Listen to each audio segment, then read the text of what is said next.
بینەرانی عزیزی بەرنامەی ڕوودا و مێژوو سڵاوتان لەبێت. بەڕێزان، مێژووی جوڵانەوەی ئیسلامی سیاسی و سەرهەڵدانی ئەم ڕۆتە ئیسلامیانە وەک فکری سیاسی و سەرەتا و دەستپێکی گوتاری ئیسلامی سیاسی کوردی و پرۆژەی بە ئیسلامکردن لە کوردستاندا وەک ڕێخستنێکی سیاسی و لە ڕووی پێهێنانی ڕێخستن و جموجوڵی چالاکی سیاسی بە مۆدێل و گوتار و پرۆژەی ئیسلامیانی ئیخوان موسلیمین دەست پێ دەکا و دەگەڕێتەوە بە کۆتایی چلەکان و سەرەتای پەنجاکان لە کوردستاندا، چونکە پێش ئیخوان ڕێخستنێکی تر لە عێراقدا بوونی نەبوو و ئەو هەوڵە ئیسلامیانی دیکەش کە هەبوون تەنها لە ئاستی تاکە کەسی و بنەماڵەییدا بوون و هەڵگری خاصیەتی کۆمەڵگەی کوردی و کەلتوری کوردەواری بوون. هەر بۆیە مۆدێلی ئیسلامی سیاسیانەی ئیخوان موسلیمین تا چواری ساڵی 1970 یەک گوتار و ڕێخستنی سیاسی یەگرتووی هەبوو و پاش ئەو بەروارە ئیخوان بە بڕیارێکی فەرمی ڕێخستن و کاری و بانگەوازی ئیسلامی سیاسی خۆی لە عێراقدا ڕادەگرێت و چالاشەکانی خۆی سڕ دەکات. ئەمەش دەبێتە هۆی ئەوەی کە ڕیزەکانی ئیخوان و پرۆژەی ڕێخستنی ئیخوان دەرزی تێبکەوێت و دوو باڵی ژیا بە ناوی خەتی یەکی ئیخوان کە مامۆستا سەلاحەدین بەهادین و خەتی دوی ئیخوان کە مامۆستا سدیق عەبدولعەزیز سەرکردایەتی دەکەن دروست دەبێت. هەر بۆیە لە ساڵی 1970 باڵێک لە ئیخوان بە سەرکردایەتی مەلا سدیق عەبدولعەزیز پابەر نابێت بە بڕیارەکە ئیخوان و درێژە بەکاری ڕێخستن و بانگەوازی ئیسلامی دەدات لە کوردستاندا. ئەم دوو باڵی ئیخوان تا ساڵی 1975 بەجیایی دەمێنەوە و پاشان لە ئۆردوگاکانی ئێران هەردوو لا ڕێکەوتنامەیەک ئیمزاکەن و تێکەڵاو دەبنەوە. بەڕێزان، بۆ قسەکردن لەسەر مێژووی سەرهەڵدان و هۆکارەکانی سەرهەڵدانی بزاوتی ئیسلامی سیاسی لە کوردستان بە ئیسلامی سیاسی و لایەنی فکری و بزاوتی چەکداریەوە ڕوودا و مێژوو بەگنی زانی میوانداری زۆر بەڕێز مامۆستا عەلی باپیر ئەمیری کۆمەڵی ئیسلامی بکات بۆ قسەکردن لەسەر ئەو مێژووە. مامۆستا گیان زۆر بەخێر بێ بۆ بەنامی ڕوودا و مێژوو، خۆشحاڵەکردین. سپاس بۆ ئامادەبوونت لە ستودیۆی ڕوودا و مێژوو. سپاس بۆ ئێوەش، منیش خۆشحاڵم بە دیداری ئێوە. زۆر بەخێر مامۆستا گیان. مامۆستا گیان، بۆ بەرچاوڕوونی بینەران من پێم خۆشە سەرەتا بەو پرسیارە دەست پێ بکەم، پرسم مامۆستا عەلی باپیر کێیە؟ بسم الله الرحمن الرحيم، الحمد لله وصلى الله تعالى وسلم وبارك على رسول الله محمد وآله المهتدين بهداه. ربنا آتنا من لدنك رحمة وهيئ لنا من أمرنا رشدا. آمين. من ناوم علي دير بابم باپیرم وتمان، بابی باپیرم ماماغا، پاشان بابی ئەویش وتمان، ئەمجا جارێکی دیکە وتمان، پاشان ئەحمەداغا کوڕی حەمەداغا دەچێتەوە سەر میراودەلی جۆک و میراودەلیەکان دەڵێن دەچێتەوە سەر فەقی ئەحمەدی دارەشمانە. ئەوە قۆڵی بابم. ئێمە لە قۆڵی بابم و دیارە عەشیرەتی میراودەلین. لە قۆڵی دایکمەوە دەچینەوە سەر وەستا خاڵەکان، وەستا خاڵە هەن دیارەویش تیرەیەکن لە پشدەر، هەروەها سەر مانگوڕ، یعنی بابی دایکم وەستا خاڵەیە و دایکی دایکم مانگوڕە. من لە ساڵی 1961 لە گوندی کەنجاڕە کە سەر بە ناحیەی سەنگەسەر و سەر بە قەزای قەڵازە و سەر بە پارێزگای سلێمانیە لە هاوین، لە فەسڵی هاوین 61 لەدایک بووم. خوێنی سەرەتاییم، یەکی سەرەتاییم لە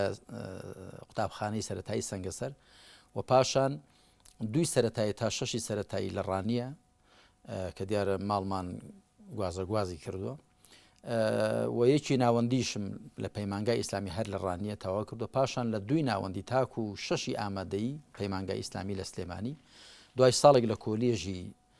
شەریعە و علومی ئیسلامی کە کۆلێژی فیقیشان پێدەبوو لە نەجەف خوێندومە لە ساڵی 81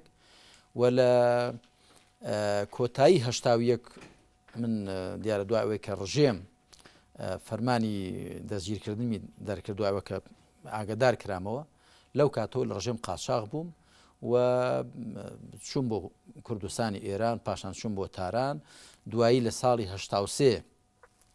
قاچاقەکەم لەسەر لاچوو، وەک بڵێ خەڵکی عەشایر و ئەوانە کەوتنە بین. ئیمتیحانێکی مەلایەتیمدا لە هەولێر لە ساڵی 83 بە ئینتیدا بە ئیمام و خەتیبدا مەزرام لە مزگەوتی نوڕەسی لە ڕانیە. دوای جارێکی دیکە تەمان لە 84ەوە دووبارە تووشی قاچاقی بووم و دەست ڕژێم 84-85 و دوایی یەک جاری من لە ڕژێم قاچاق بووم و لە ماوەیەک بە ئیختیفا، ینی خۆ حەشاردان مامۆ تاکو ساڵی 87 لە 87 ژیانی پێشمەرگاتیمان دەست پێ کرد و تا ئێستا ببوورە مامۆستا گیان، یەک بەیەک ئەچینە سەر ئەو وێزگە جیاوازانی خۆناغی ژیانی بەڕێستان. ئێستا ئەمەوێ بەر لەوەی کە مێژووی سیاسی ئەوە هەڵبینەوە ئەمەوێ بپرسم کە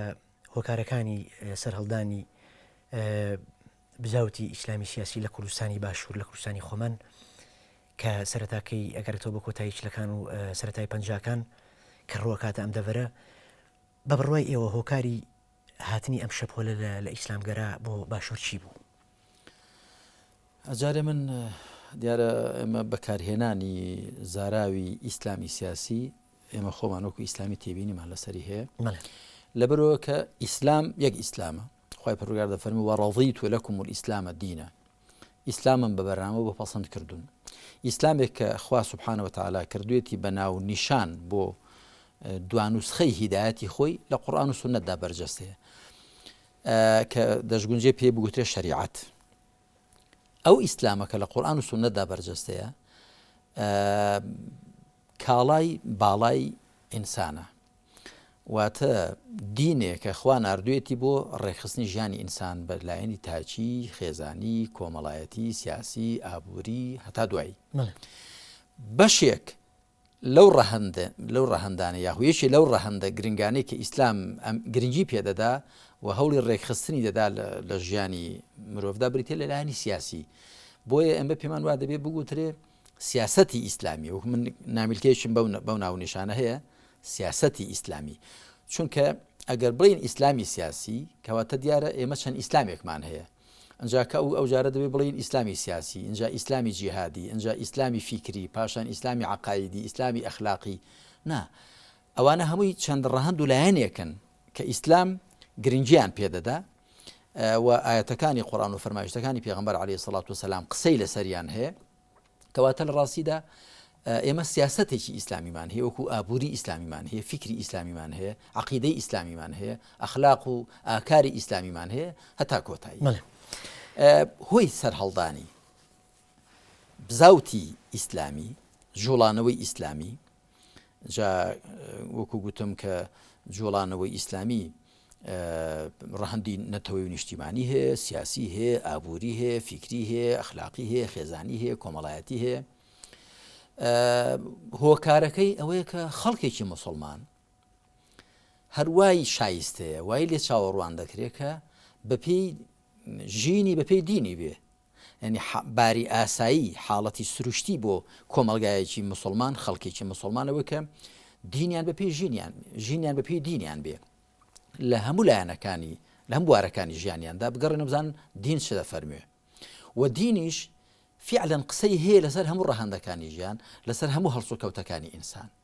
وەخوای پەروەردگار دەفەرمێ هو الذي أرسل رسوله بالهدى ودين الحق خوا ئەو کەسێک کە پێغەمبەری خۆی ناردووە بە هیدایەتەوە و بە دینی حەقەوە هیدایەت و بۆ تاک دینی حەق بۆ کۆمەڵگا واتە بەرنامەیەکی حەق و ڕاست بۆچی لە نێو کۆمەلگایەکی موسڵماندا وەکو کۆمەلگای کوردەواری دەبێت جمع و جۆڵی ئیسلامی هەبێت لەبەرەوە کە ئیسلام فەرمان دەکات بە موسڵمانان کە ژیانیان بەپێی دینیان ڕێکخەن و هەر داوایەکیان هەبێ یاخود هەر پێداویستیەکیان هەبێ بگەڕێنەوە بۆ ئیسلامەکەی خۆیان داخوا ئەو پێداویستی ئەو داوایان چۆن بۆ جێبەجێ دەکات ئەگەر گرفتی نەتەوەییان هەیە کێشەی نیشتیمانیان هەیە کێشەی ئابووریان هەیە کێشەی کۆمەڵایەتیان هەیە دەیە بگەڕێنەوە بزان قورئانەکەیان ئیسلامەکەیان چیان پێ دەڵێ بەڵام خۆ لەو ڕۆژگارەیە مامۆستا لە سەرەتای پەنجاکانە کۆمەلگای کوردی بە تایبەت باشوور کۆمەلگایەکی مسلمان نشین و زۆرینەی مسلمانە و ڕاست هیچ گوندێکی کوردستان نبینینەوە کە سەرکانیەکانی بەردەنوێژێکی لێ نەبێ ڕاستە کەواتە هۆکاری سەرەکی لە هاتنی ئەو تەوژمە پەیوەندی بەچیەوە هەبوو قسەیەک هەیە دەوترێت هەندێک هۆکار و هەلومەرجی نێودەوڵەتی وای کرد کە تەوژمی ئیخوان بگاتە باشوور بەوەی کە لە کوردستانی عێراق لە خودی عێراق خۆی لە بەشی جنوب لە بەشی شیمال هەندێک جموجوڵ لەلایەن ڕێکخراوە شیعەکانەوە هەبوو بۆی کە هەندێک ڕێکخراوی سیاسیان دروست کرد و تا لە ساڵی 75 حیزبی داوای ئیسلامی دروستەکەن دەوترێ مسلمانە سونیە ئیخوانەکان مەبەستیان بۆ کە لێرەش لە بەرامبەر ئەو بارودۆخەیە ئەوانیش ڕێکخراوێکی سیاسی دروستکەن ئەم قسەیە چەند لە ڕووی مێژووی فەیسەڵ تەفسیرکردنی سەرهەڵدان و پەیدابوونی هەر دیاردەیەک و حاڵەتێک لە کۆمەڵگادا بە بۆچوونی من کە من مێژوم زۆر خوێندێتەوە زۆر هەڵەیە کە تەنیا بە یەکی لە هۆکارەکان بە یەکی لە فاکتەرەکان ئەو حاڵەتە ئەو دیاردەیە تەفسیر بکرێت تەنیا تەفسیرێکی مادی بۆ بکە یا تەنیا تەفسیرێکی معنەوی ڕوحی بۆ بکە یا تەنیا تەفسیرێکی تاچی بۆ بکەیت کە وەکو تاچی پاڵەوان یاخود تەنیا تەفسیرێکی دەرونی بۆ بکەی یا تەنیا تەفسیرێکی جینسی بۆ بکەی لە ڕاستیدا ئینسان بریتێ لە کۆمەڵێک شت و ژیانیش دیسان یەکشت نییە لەبەرەوە پەیدابوونی جموجۆڵی ئیسلامی لە باشووری کوردستاندا کە ئێمە باسی باشووری کوردستان دەکەین بەڵێ بە تەکید پەیدابوونی قوتابخانەی ئیخوان الموسلیمین لە میسر لە ساڵی 1928 کە دوایی بڵاو دەبێتەوە بە زۆر لە عالەمی ئیسلامیدا ئەوە کاریگەری خۆی بووە و جموجۆڵی مسلمانە شیعەکانیش کاریگەری خۆی بووە کە ئەوانیش کارتێکراویش بوون بە قوتابخانەی ئیخوان الموسلیمین هەروەکو قوتابخانەی ئیخوان الموسلیمینیش کارتێکراو بووە بەو جموجۆڵەی کە شێخ محەممەد عەبدە و شێخ محەممەد ڕەشید ڕەضا لە دوای ئەو و لە پێش ئەوان یا جەمالەدین ئەفغانی و هەروەها عەبدوڕەحمان کەواکیبی و ئیبن بادیس و عەبدولقادری جەزائیری ئەوانە هەمووی کارلێکیان بەیەکەوە هەبووە لە کوردستانی ئێمەشدا چ باشووری کوردستان هەرێمی کوردستانی عراقی سادەگرێتەوە چ ڕۆژهەڵاتی کوردستان چ باکووری چ ڕۆژئاوای لە ڕاستیدا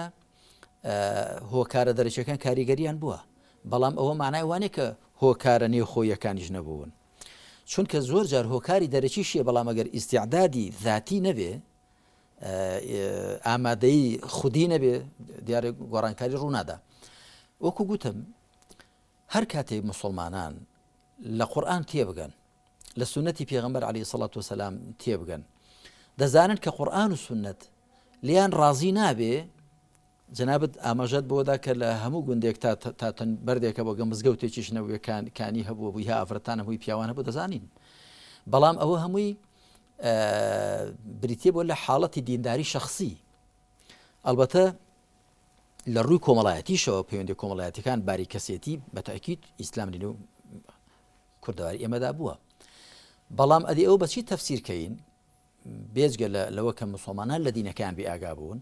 کە جموجۆڵە نەتەوایەتیەکانمان خەباتی ڕزگاری خوازیمان دوایی تەماشا دەکەی هەمووی مۆرکێکی عەلمانی بەخۆوە دەگرێ لە حاڵێکدا کە ئەوانەی پێی هەڵساون یا مەلا بوون یا شێخ بوون کەسایەتی ئیسلامی بوون خەڵکی نوێشکەر و دیندار بوون هەر لە شیع عوبەیدڵای نەهریەوە بگرە ڕەحمەتی خوای لێبێت هەتا شیع عەبدولقادری شەمزینان و شێخ سەعیدی پیران و پاشا شێخ ئەحمەدی بارزان هەتا اسماعیل خانی شکاک و شێخ محمودی مەلیک شێخ محمودی حەفید و قازی محەممەد و مەلا مستەفا و هەموو ئەوانە ڕەحمەتی خۆیان لێبێ بۆچی مۆرکێکی عەلمانی بەلای کەمەوە ناسنامەیەکی ئیسلامی زەقی نەبووە خەباتەکە لەبەر ئەوە کە خەڵکی کورد زیاتر دینداری لە پابندی شەخصیدا بینیوەتەوە واتە ئەو ڕەهەندە فراوانەی سیاس حکم و سیاست و جەنگ و جیهادی بەپێی ئەوە بێت و گەر مشتی کێشەی نەتەوایەتیت هەبێ دەبێت لەسەر بناغی شریعەت هەوڵدەی چارەسەری کە گەر خەبات بکەی لە دژی زۆردار پێویستت بۆ ناکا ببی بە مارکسی و پێویستت بۆ ناکە ببی بە ماوی و پێویستت بۆ ناکە ببی بە سیکۆلاریست بەڵکو لە ئیسلامی خۆتدا هەموو ئەو مافانت بۆ دەستەبەر دەکا و بەدەستی بەدەستنوێژەوە بە ناوی خواوە داوای حەقی خۆت بکە و بەگەشت هەر زۆردارێک دابچەوە زۆر باش ئەو فەهموو تێگەیشتنە فراوانەی نەبووە لە ئیسلام بۆیە پەنای بردو بۆ ئەو ڕێچکە و بەرنامانەی دیکە کە من لە کتێبێکی مێرانی ئیسلام و ڕێزکان بینی وە کتێبەکە مامۆستاگیان ببوورە ئێستا ئەو پرسیارە بکەم کەواتە کۆمەڵی هۆکاری زۆر هۆکار گەلێکن بۆەوەی کە هەم هاتنی تەوژمەکە هەم گەشەکردنی لە پشتم پرۆسیەوە ئیشی کردووە کەواتە ئەتوانین بڵین گەشەکردنی پرۆسەکە بە تایبەت لە کۆتایی هەفتاکان سەرکەوتنی شۆڕشی گەلانی ئێران شۆڕشی ئیسلامی ئێران ئەتوانین بڵێ ئەمە هۆکارێکی تر بوو بۆ گەشەکردنی بزاوتی ئیسلامی سیاسی لە کوردستان بە تاکید کاریگەری بووە شۆڕشی ئێران ڕاپەڕینی گەلانی ئێران کە دوایی کۆماری ئیسلامی لێکەوتەوە کاریگەری بوو نەک تەنیا لەسەر کوردستانی ئێمە لەسەر زۆر لە وڵاتانی دنیا بەڵام دیسان ئەوەش ناگونجێ بەوە تەفسیر بکرێ چونکە ئێمە ئەوەی من خۆم لە یاد بە و شاید حاڵم لە کۆتایی هەفتاکان ساڵی 1970 ساڵێک پێش سەرهەڵدانی شۆڕشی ئێران من لەم سلێمانیە لەگەڵ کۆمەڵێک خەڵکو و کەسایەتی دیکە کە دەتوانم ناوی هەندێکیان بێنم مامەستا عەبدوڕەحمانی نوڕسی کاک حاجی ئەحمەدی کە حاجی مەهدیمان پێێت و حاجی ئەحمەدی عەبەدەلاک و کۆمەڵێک کەسایەتی دیکە ئێمە دادەنیشتین کۆبوونەوەمان دەکرد کە پێویستە شتێک بکرێ دیار ئەو کاتە خەڵک دابەش بوو بۆ پارتی و یەکێتی و پاشان حیزبی شوعیش هەبوو و هەندێک گروپ وولایانی دیکە هەبوون وردە بچوو بوون دوای تەمەنگەشیان کرد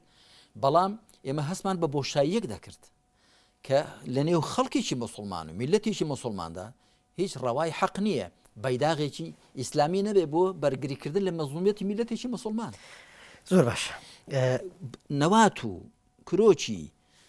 ئەوەی کە دوایی ناوی لێنرا بزوتنەوەی پەیوەندی ئیسلامی حرەکەت و ڕابطە ئیسلامی ئەوە ئەچینە سەری ئێستا مەسەجان بمبورە من ئەمەوێ بەر لەوەی کە بینە سەر مێژووی بەشداری سیاسی مامۆستا عەلی باپیر لە تەواوی ئەو قۆناغە جیاوازیانەی کارکردن تا ئەمەوێ سەرەتا بەشاڕوونیەک بین بە بینەر بەوەی کە هاتنی تەوژمەکە و گەشەکردنی و هۆکارەکانی ئەگەر مامۆستا عەلی باپیر بەراوردی بکات لە نێوان قۆناغی ئاین وەک تەریقەت نەک ئاین وەک سیاست ئاین وەک خانەقا نەک ئاین وەک بارەگا لە نێوان ئەم دوو وێزگە هەستیار و جیاوازەی ئاینی ئیسلامە کام لەم دوو تەوژمە توانیویانە ئاینێکی تۆکمە یا ئاینێکی گەشتدارتر بە کۆمەلگا ببەخشن سەردەمی قۆناغی تەریقەت و خانەقاکەی مامۆستا مەلا عوسمانی بیارە و قۆناغی بارەگاکەی مامۆستا عەلی باپیر ئەگەر بەراوردێک لەوان ئەو دوو لەحزە تاریخی پرۆسی سیاسی و ئاینی سیاسی بکەیت کاک فەیسەڵ ئیسلام پێشی ئیمان و عەقیدەیە دنیابینیە کە من پێی دەڵم بووناسی بە ئەنتۆلۆجیا ئیمان و عەقیدەیە کە لەو بوونناسیە هەڵدەقڵێ پاشان عیبادەت و بەندایەتی بۆ خوا دوای ڕەوشت و خوی بەرز و جوانە کە ئینسان خۆی پێدەڕازێنێتەوە کە ئەهلی تەسەوف دەڵێن التەخلیە والتەحلیە خۆ بژارکردن لە سیفەت و خو خدە نزم و پەستەکان و خۆڕازان و بە سیفەتە بەرز و پەسەندەکان پاشان پەیوەندی کۆمەڵایەتیەکانە دوایی حکم و سیاسەتە دوایی لایەنی ئابووریە لە ڕاستیدا ئەوەی کە ئەهلی تەریقەت و تەسەوف کردویانە لە نێو کۆمەلگای کوردەواری کۆمەلگاکانی دیکەدا بریتیە بۆ لە پەروەردەکردنی تاک پەروەردەکردنی تاک لەسەر ئیمان و عەقیدە لەسەر عیبادەت لەسەر ڕەوشتی بەرز و جوان بەڵام ئایا ئیسلام تەنیا لە جوغزی تاکدا کورد هەڵدێ بەتاکید نەخێر وەکو ئاەتەکەم خوێندەوە خی پەروەردگار دەفەرمێ هو الذي أرسل رسوله بالهدى ودين الحق ئیسلام هیدایەتە بۆ تاک ئەو تاکە خۆی پێدەناسێ خی پێدەناسێ مەحەلی خۆی لە ئیعرابی وجوددا دەبینێتەوە دەزانێت بۆچی هاتووە لەکوێوە هاتووە بۆ کوێ دەچێ دەبێت چی بکاو چۆن بژێ ئەوە هیدایەت بەڵام وێڕای ئەوە دینی حەقی شەواتە دیواتە بەرنامە بەرنامەیەکی شەکە بەکاری هەرەوەزی بە کۆمەلگا بە هەمووی جێبەجێ دەکرێت لەبەر ئەوە ئەهلی طریقەت قەت ئیدعای ئەویان نەکردووە ئەهلی طریقەتی ڕاستەقینە من کتێبێکم هەیە بە ناوی ڕێگای ساڵح بوون و بەرەو خواچوون تەزکیەی نەفس لەبەر ڕۆشنای قورئان و سونەتدا باسم کردووە کە عەبدولقادری گەیلانی ڕەحمەتی خوای لێبێ و بەهائەدین نەقشەبەند و سید ئەحمەدی سەرهەندی کە بە ئیمامی ڕەبانی مەشهورە و باقی ئەقطابی تەسەوف ئەبوو حامیدی غەزالی و ئەوانی دیکە هیچیان ئیدعای ئەویان نەکردووە کە ئیسلامەتی لە تەزکیەی نەفس و لە تەسەوفدا کورد هەڵدێ ئەویش تەسەوفی پابند بە شەریعەتەوە پابند بە قورئان و سونەتەوە بەڵکو گوتوان ئەوە لایەنێکە لە ئیسلام کە بریتە لە لایەنی پەروەردەبوون لایەنی تەزکیەبوونی تاک بە تایبەت لایەنی ڕوحی و ئیمانی و سلوکی بەڵام ئایا ئیسلام هەر ئەوەندەیە کە تەماشای ئاەتەکانی قورئان دەکەین وێ ڕای باسی ئیمان و عەقیدە و عیبادەت و ئەخلاق بۆمان باسی حکم و سیاسەتی دەکات بۆمان باسی جەنگ و جیهادی دەکات بۆمان باسی لایەنە کۆمەڵایەتەکانی دەکات کەواتە پێتان بۆ دینەکە بەتەنها لە طریقەتا کۆتایی نایە لە تەسکی نەفسا کۆتایی نایە ئەوەندەی کە بێ بکرێت پرۆسەیەکی ئیداری و سیاسی و کۆمەڵایەتی. بەڵێ بۆیە من پێم وایە زۆر هەڵەیە کە هەندێک لە ئیسلامیەکان دێنن لەسەر بناغەی دەمارگیری بۆ جۆرێک لەو کار و جمو ژۆڵانەی کە خزمەت بە ئیسلام دەکا لەسەر بناغەی دەمارگیری و تەسەکبینی ئەوەی ئەهلی سیاسەتە دەڵێ پێویستیمان بە طریقەت نیە ئەوەی ئەهلی طریقەتە دەڵێ پێویستیمان بە لایەنی گەڕان بە سیاست نییە یاخود لایەنی عیلمی نیە ئەوەی ئەهلی عیلم بڵێ پێویستیمان بە لایەنی ڕوحی نیە لە ڕاستیدا ئەو فەرمایشتەی پێغەمبەر صلی الله عليه وسلم کە دەفەرمێ ئین لجسدك عليك حقه وإن لأهلك عليك حقه وإن لزورك عليك حقه وإن لربك عليك حقه حقي جستي خوت لسره حقي مال مندالد لسره حقي ميواني خوت لسره حقي پروردگارش لسره لفرمايشتش كده فرم فأعطي كل ذي حق حقه هر خوان ما فما في خوي بيبدا إسلام تاچی هاوسنگ پەروەردە دەکا کۆمەلگایکی هاوسنگ پەروەردە دەکا کە هەم لایەنی ڕوحی لایەنی ئیمانی لایەنی فیکری لایەنی ئابووری لایەنی کۆمەڵایەتی و لایەنی نەتەوەیی نیشتیمانی بەداخۆ زۆر لە موسڵمانان پێیان وابووە کە بۆ ئەوە کە تۆ کێشەی نەتەوایەتی و نیشتیمانی خۆت کێشەی سیاسی خۆت چارەسەرکەی ناچاری دەبێ بچی بیردۆزەیەکی کە بخوازیەوە بێخەبەر لەوەی کە ئەو ئیسلامە کە خوا دەفەرمێ ئەلیەومە ئەکمەلت لەکم دینەکم ئەمڕۆ دینەکەتان بۆ تەواوکردن دینی تەواو نابێ شوێن کەوتوان و پێڕەوانی خۆی ناچارکە سواڵ و سەدەقەی بەردەرگای ڕۆژهەڵات و ڕۆژئاوا بکەن و بیردۆزەکانی لێ بخوازنەوە بۆ چارەسەری گرفت و کێشەکانی خۆیان. باشە مامۆستا گیان ئێستا ئەمەوێشمە سەر وێزگەیەکی تر ئەویش ئەوەیە کە بەدەر لەو پێشێکی کە بەڕێستان ئاماژەتان پێکرد کورتەیەک لە بەشداری ئەوە ئەمەوێ باسی مێژووی بەشداری سیاسی مامۆستا عەلی باپیر لە کای ئاینی و فکری و سیاسی و ڕۆناکبیریە کەڵکەڵەی ئیسلامی بوون یاخود بەشداری سیاست لە ناو ئیسلامە لای مامۆستا عەلی باپیر مێژوەکە ئەگرێتەوە بۆ کەی و چۆن دەستی پێکرد. دەتوانم بڵێم دەگەڕێتەوە بۆ کاتێک کە من لە سلێمانی لێرە لە پەیمانگای ئیسلامی چ لە قۆناغی ناوەندی و لە قۆناغی ئامادەی دەم خوێند ساڵی من لە ساڵی 76ەوە هاتمە سلێمانی لە دوی ناوەندی بۆم لێرە دوی ناوەندی پەیمانگای قۆناغی سەرەتاییت لە ڕانی و پشتر تاوا کرد و دواتر ساڵی یەکەمی ناوەندیشم هەر لە ڕانیە تاوا کرد لە پەیمانگای ئیسلامی دوای شۆڕش بەسەردا ڕووخا 75 هەرس هاتین بۆ سلێمانی من ئەو ساڵم فەوتە لە ساڵی 76 لە دوی ناوەندی بووم هەتاکو ساڵی 80 شەشی ئامادەیم لێرە تەواو کرد. لە ڕاستیدا لێرە لەم شارە زیاتر من چاوم بە ڕووی دنیادا کرایەوە و تووشی سیراع و تووشی ململانەی فیکری و جۆرێک لە ململانەی سیاسیش بووم ئەلبەتە ئەو کاتە بەڕاستی زاراوی ئیسلامی یا من نەمزانیوە یا من نەمبیستووە ئەو کاتە زاراوی ئیسلامی نەبوو زۆر کەم بوو ینی ڕەنگە بوو بێت و من نەمبیست بێت لەبەر من دیارە تەمەنەکەشم کەمتر بوو بەڵام لەو سەرەتایەوە ئێمە لە پەیمانگای ئیسلامی بووین کاک فەیسەڵ کەسانێک هەبوون لە ناو پەیمانگای ئیسلامیدا کادیری فیکری چەپگەرایی بوون جا پیان گوترا بە کۆمۆنیست یا مارکسیست بە هەر حاڵ گرنگەوەی بیری چەپیان هەبووە گرنگەوە تیاندا هەبوو کە ئەسڵەن نکوڵی دەکرد لە بوونی خوا سبحانه وتعالى و لە هاتنی قیامەت و لە ڕاستیەتی ئیسلام و هەموو شتێکی لەلا ڕەفز بوو ئەوە بۆ من بەڕاستی هاندەرێکی بەهێز بوو بۆ ئەوە کە ئەو ئیمانە فیتری و خوارڕسکەی کە هەم بوو ئەو مسلمانێت خوارڕسکەی کە هەم بوو بە حکمی ئەو ژینگەیە کە تێیدا بوو کە ماڵێکی مسلمان و کۆمەلگایەکی مسلمان